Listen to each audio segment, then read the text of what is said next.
It's 3 a.m. You should be asleep, but your brain has decided that right now, this exact moment, is the perfect time to revisit a conversation from 3 days ago. Something you said, something they said, the way their voice shifted when you answered, what you should have said instead, what you should have done differently. You go through it again, and again, and again, until it feels like a courtroom, and you are always the one on trial. Here's what's strange about this. The conversation is over. The moment has passed. Whatever happened, happened, and yet your mind will not let it go. Why? Because your brain is not replaying the past.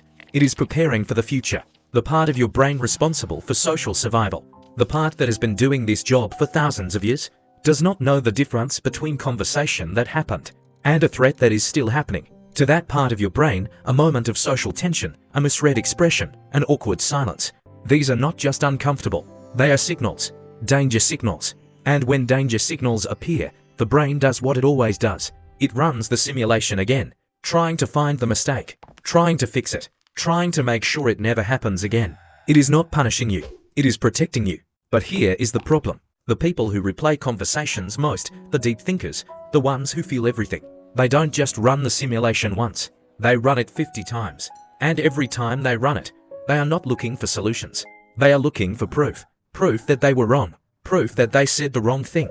Proof that people secretly think less of them. And the mind, being the loyal servant that it is, will always find exactly what it is looking for. This is called rumination. And it is one of the most exhausting things a human brain can do.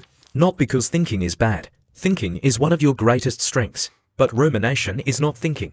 Rumination is thinking without moving. It is a hamster wheel with a very convincing view. You feel like you are solving something. You are not.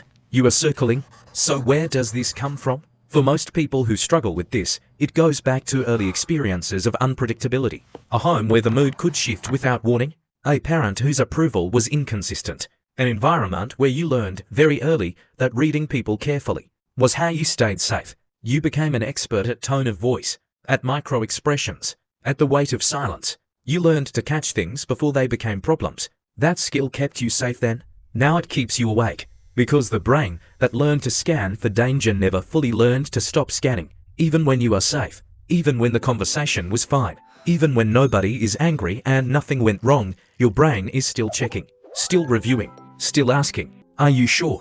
And at 3 a.m., with no new information coming in, no distractions, no tasks, that question gets very loud. Here is what actually helps. Not telling yourself to stop thinking. That never works. You cannot think your way out of thinking.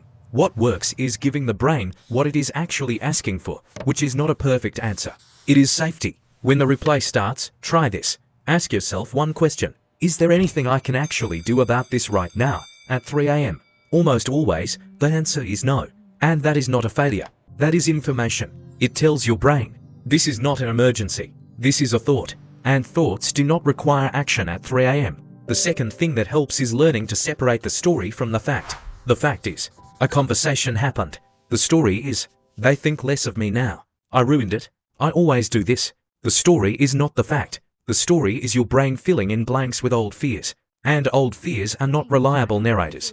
You are not broken because your mind does this. You are not weak. You are not too sensitive. You are a person who thinks deeply, feels fully, and cares about how you show up for others.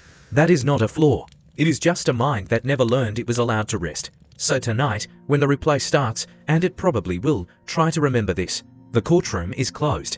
The verdict does not need to be reached tonight. You are allowed to put it down. You are allowed to simply be a person, lying in the dark, who did their best today. And that is enough. If this felt familiar, share it with someone whose brain never stops.